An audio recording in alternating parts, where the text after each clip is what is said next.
Holy Gospel according to Mark, the 7th chapter. Now, when the Pharisees and some of the scribes who had come from Jerusalem gathered around Jesus, they noticed that some of his disciples were eating with defiled hands, that is, without washing them. For the Pharisees and all the Jews do not eat unless they thoroughly wash their hands, thus observing the tradition of the elders. And they do not eat anything from the market unless they wash it. And there are also many other traditions they observe, the washing of cups, pots, and bronze kettles. So the Pharisees and the scribes asked him, "Why do your disciples not live according to the tradition of the elders, but eat with defiled hands?" He said to them, "Isaiah prophesies rightly about you hypocrites. As it is written, this people honors me with their lips, but their hearts are far from me. In vain do they worship me, teaching human precepts as doctrines. You abandon the commandment of God and hold to human tradition." Then he called the crowd again and said to them, "Listen to me, all of you, and understand there is nothing outside a person that by going in can defile. But the things that come out are what defile. For it is from within, from the human heart, that evil intentions come: fornication, theft, murder, adultery, avarice, wickedness, deceit, licentiousness, envy, slander, pride, folly. All these evil things come from within, and they defile a person." The gospel of the Lord. Please be seated, and kids, if you want to head on out to the Fellowship Center.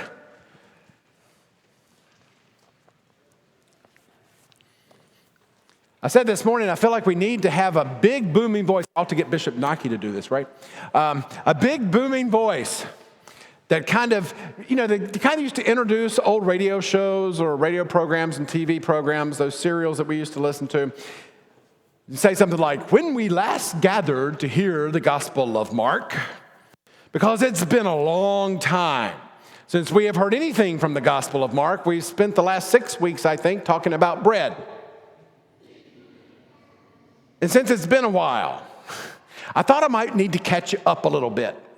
Now, Jesus has been traveling in his home territory, the land of the Jews, to somewhat mixed reviews. Those who know him can't quite get past his past. They look at him and they see, well, this is the son of Mary and Joseph. How can he do these things that he's been about doing? He doesn't have the best homecoming. But on the other hand, there are hordes of people that are following him. They're clamoring just to get a glimpse of him. They want to get close enough to touch the fringe on his robe, or they're bringing their loved ones into the marketplace, into the busy marketplace, laying them there amongst the crowd on the hope that they may be healed. And today, Jesus is getting ready to be on the move again. From his hometown out into the real world, Gentile world, the world of pagans and unclean people of various types. In other words, today, Jesus is heading for us. As he heads out to welcome those who until now have been outside of God's little circle, Jesus has just a few more things to teach those that have been inside God's circle about just how radical God's actions are in and through Jesus himself.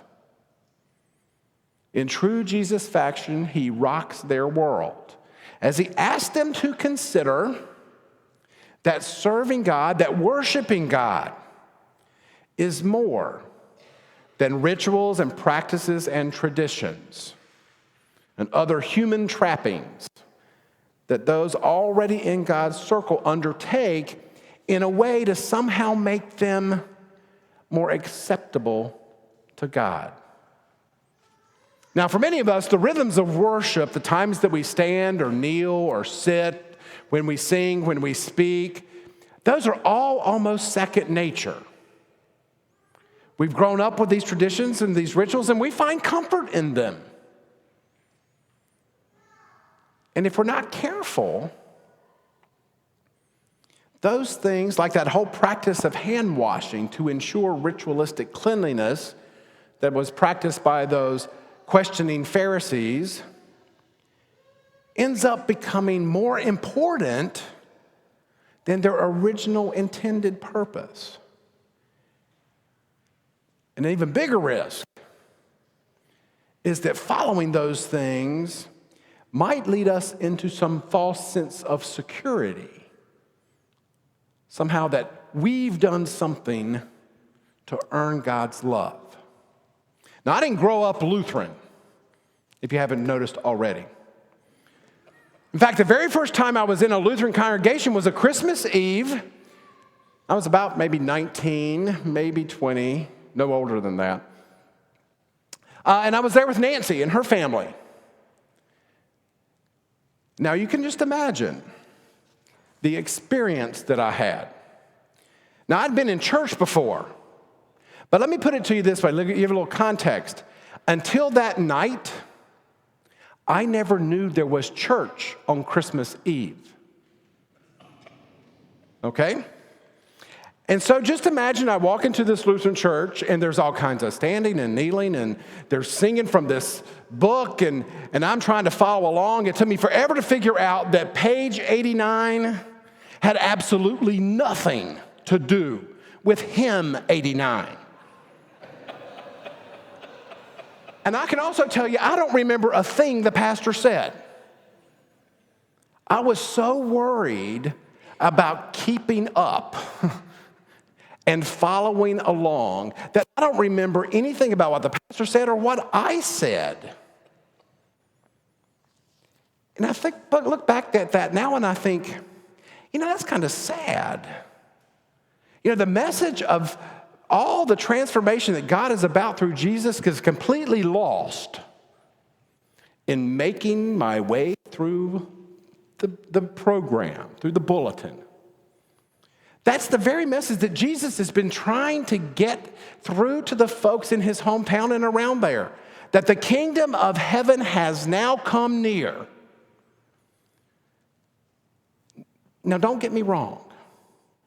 There is nothing inherently wrong with tradition. There's nothing inherently wrong with whatever piety that we have, and piety is just a fancy word that means practice. Whatever we use in our worship of God. The thing is that we do need to be careful. And we have to be careful because sometimes the tradition becomes the thing. Becomes rigid standards by which we judge faithfulness. And as a worst case, they may even become a stumbling block between those who are out there and those of us who are in here, and those out there feeling welcome when they're in here.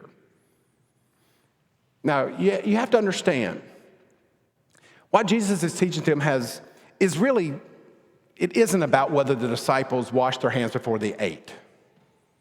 Although we kind of live in this hand sanitizer on steroids world, where every time you turn around, we are slathering that stuff on us. So maybe we think it should be about that. And I say that because this story isn't about personal hygiene, but about something so much more radical. It's about Jesus proclaiming that the kingdom of heaven has come near.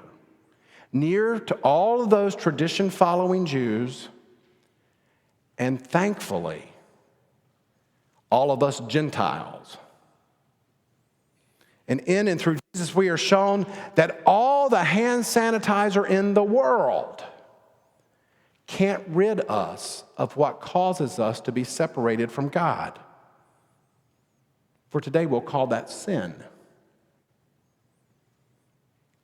It's as though we're just this big petri dish of all kinds of things that work to separate us from God and make us unworthy of God's grace and mercy and love.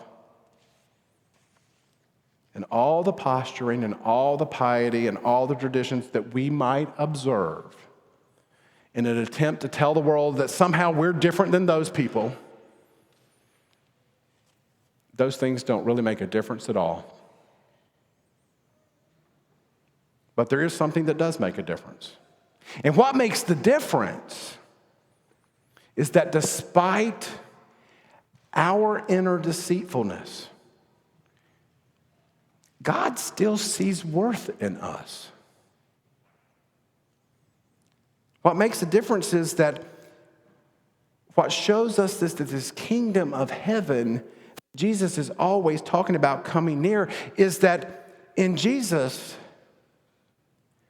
God has provided all the hand sanitizer we ever need. And that hand sanitizer doesn't come from tradition. It doesn't come from anything that we might be able to do ourselves. That sanitizer comes on a cross, on a hill, and ultimately through an empty tomb that tells the world that there is simply nothing that can separate us from God's love. You know, that's the message for those Pharisees that day, and I thank God that that's the message for us as well. Thanks be to God. Amen.